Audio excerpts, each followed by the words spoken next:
इसी तरह के वीडियो पाने के लिए एंड जीके क्यूज के लिए सब्सक्राइब करें और हमें सपोर्ट करें। धन्यवाद। नमस्कार दोस्तों, स्वागत है आपका वर्मा कोचिंग में और JCERT में। और आज लेकर हाजिर हैं क्लास 9 का हिंदी कृतिका भाग 1। इसमें हम चैप्टर 2 का क्वेश्चन आंसर करेंगे। चैप्टर का नाम है मेरे संग की औरतें। ये मृदुला गर्ग के द्वारा लिखा गया कहानी है, ठीक है। इसमें हम इसका क्वेश्चन का आंसर करेंगे। चैप्टर को ध्यान से पढ़ेंगे तभी आपको बेहतर समझ में आएगा, ठीक है। तो आइए शुरू करते हैं आज का पहला क्वेश्चन।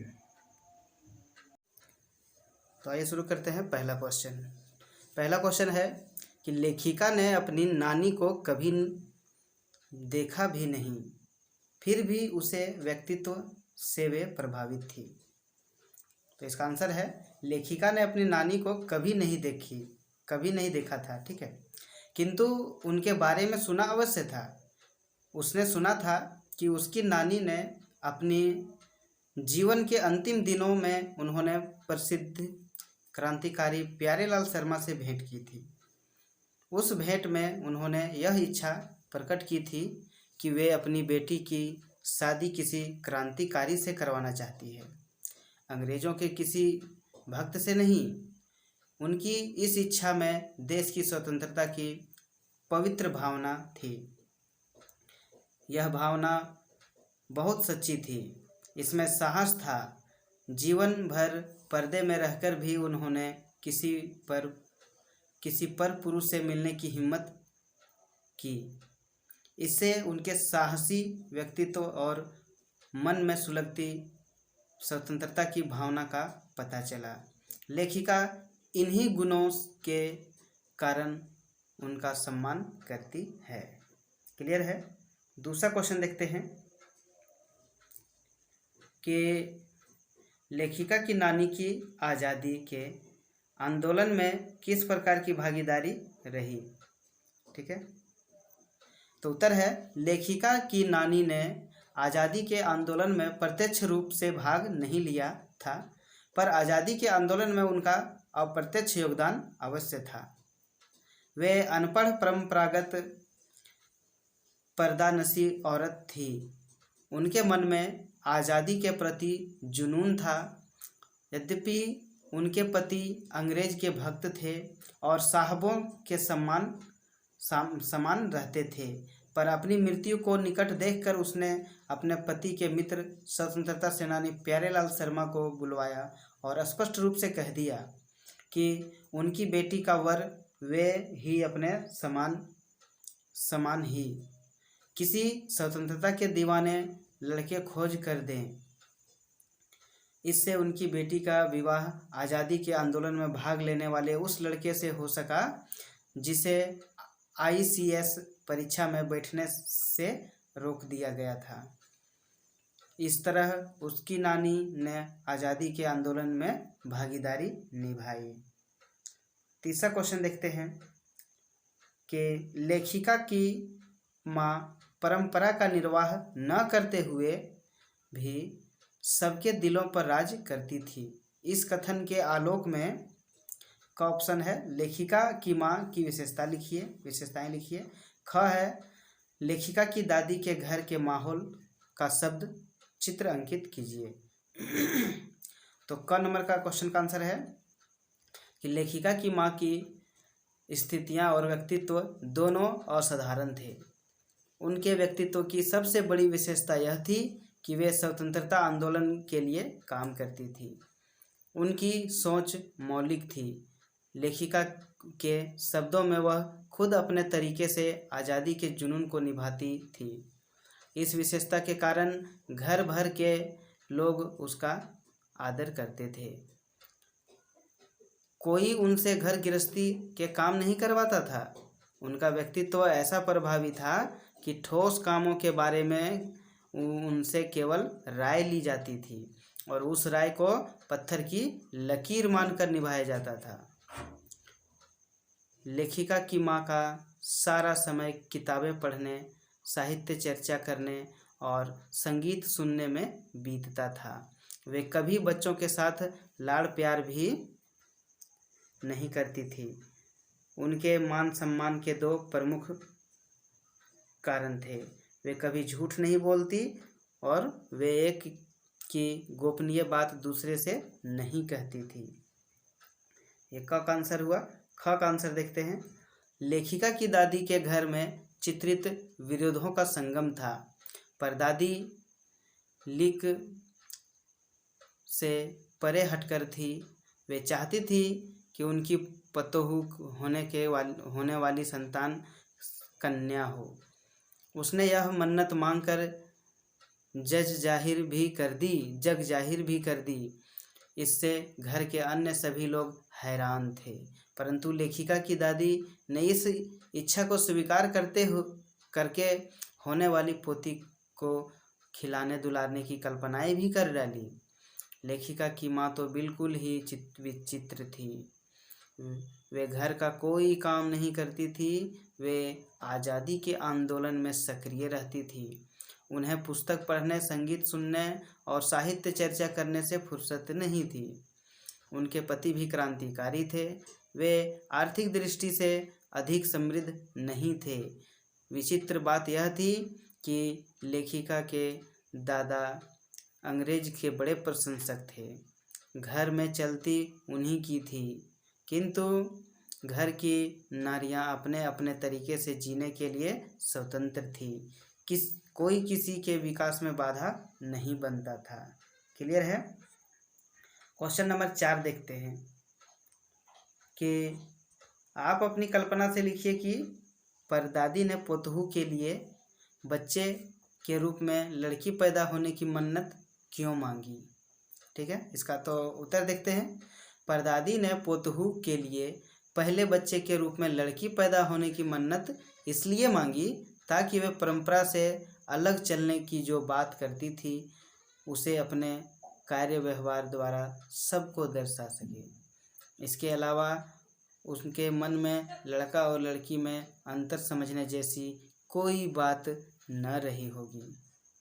आइए देखते हैं क्वेश्चन नंबर 5 कि डराने धमकाने, उपदेश देने या दबाव डालने की जगह सहजता से किसी को भी सही राह पर लाया जा सकता है। पाठ के आधार पर 5वां क्वेश्चन है, डराने धमकाने, उपदेश देने या दबाव डालने की जगह सहजता से किसी को भी सही राह पर लाया जा सकता है। पाठ के आधार पर तर्क सहित उत्तर दीजिए। आइए इसका उत्तर देखते हैं। इस पाठ से यह स्पष्ट है कि मनुष्य के पास सबसे प्रभावी अस्त्र है अपना दृढ़ विश्वास और सहज व्यवहार। ठीक है, यदि कोई सगा संबंधी गलत राह पर हो तो उसे डराने धमकाने, उपदेश देने या दबाव देने के बजाय सहजता से व्यवहार करना चाहिए। लेखिका की नानी ने भी यही किया। उन्होंने अपने पति की अंग्रेज भक्ति का न तो मुखर विरोध किया न समर्थन किया। वे जीवन भर अपने आदर्शों पर टिकी रही। परिणाम स्वरूप अवसर आने पर वह मनवांछित कार्य कर सकी। क्लियर है। और इसमें है कि लेखिका की माता ने चोर के साथ जो व्यवहार किया वह तो सहजता का अनोखा उदाहरण है। उसने न तो चोर को पकड़ा न पिटवाया, बल्कि उसे सेवा ली और अपना पुत्र बना लिया। वाह। उसके पकड़े जाने पर उसने उसे उपदेश भी नहीं दिया, न ही चोरी छोड़ने के लिए दबाव डाला। उसने इतना ही कहा, अब तुम्हारी मर्जी, चाहे चोरी करो या खेती। उसकी इस सहजता भावना से चोर का हृदय परिवर्तित हो गया। उसने सदा के लिए चोरी छोड़ दी और खेती को अपना लिया। 6ठा नंबर क्वेश्चन देखते हैं कि शिक्षा बच्चों का जन्म सिद्ध अधिकार है। इस दिशा में लेखिका के प्रयासों का उल्लेख कीजिए। शिक्षा बच्चों का जन्म सिद्ध अधिकार है। इस दिशा में लेखिका ने अथक प्रयास किए।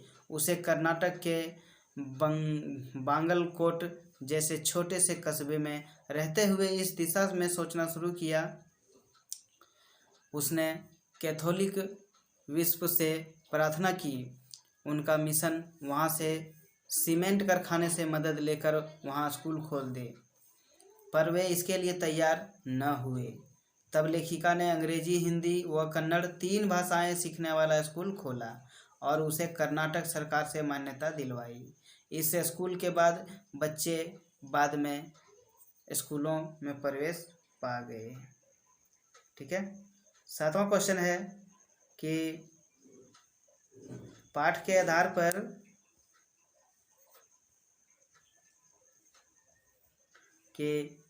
आधार पर लिखिए कि जीवन में कैसे इंसानों को अधिक श्रद्धा भाव से देखा जाता है।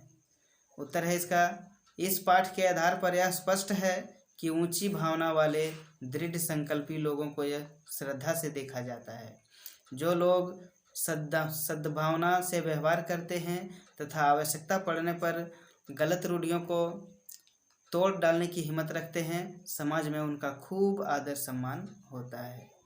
लेखिका की नानी इसीलिए श्रद्धेया बनी क्योंकि उसने परिवार और समाज से विरोध लेकर भी अपनी पुत्री को किसी क्रांतिकारी से ब्याहने की बात कही। इस कारण वह सबकी पूजनीय बन गई।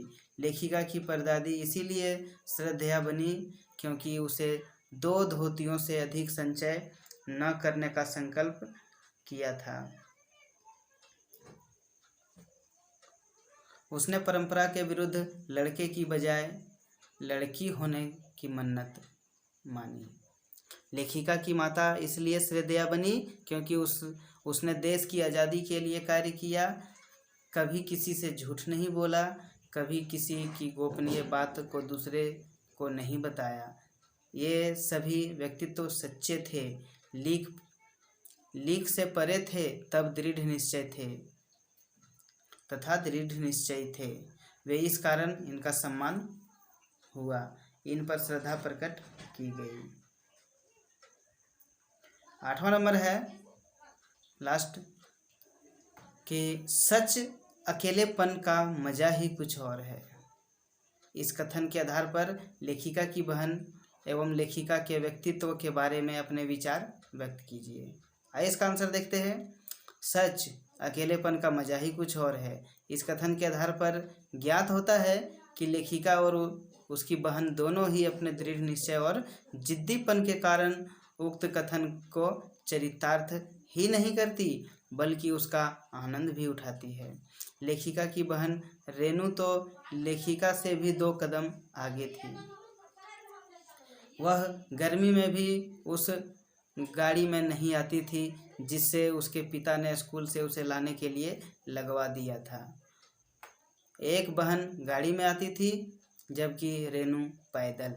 इस तरह शहर में एक बार 9 इंच बारिश होने पर शहर में पानी भरने के कारण घर वालों के मना करते रहने पर भी वह लब करते पानी में स्कूल गई और स्कूल बंद देखकर लौट भी आई। लेखिका ने बिहार के डालमिया शहर के रूढ़िवादी स्त्री पुरुषों के बीच जहां जागृति पैदा की और उनके साथ नाटक करते हुए सूखा राहत कोष के लिए धन एकत्र किया, वहीं दूसरी ओर कर्नाटक के छोटे से कस्बे में बच्चों के लिए स्कूल भी खोला और मान्यता दिलवाई। यह काम लेखिका ने अकेले ही शुरू किया। क्लियर है? इस क्वेश्चन का आंसर हुआ पूरा पार्ट 2 का। अब अगले वीडियो में मिलेंगे हम पार्ट 3 का क्वेश्चन आंसर लेकर। तब तक वीडियो में अंत तक बने रहने के लिए आपका बहुत बहुत धन्यवाद। और चैनल पर नए हैं तो कृपया हमें सपोर्ट करें, सब्सक्राइब करना ना भूलें। आपका एक सब्सक्राइब, एक लाइक हमें बहुत ही हिम्मत दिलाता है। धन्यवाद।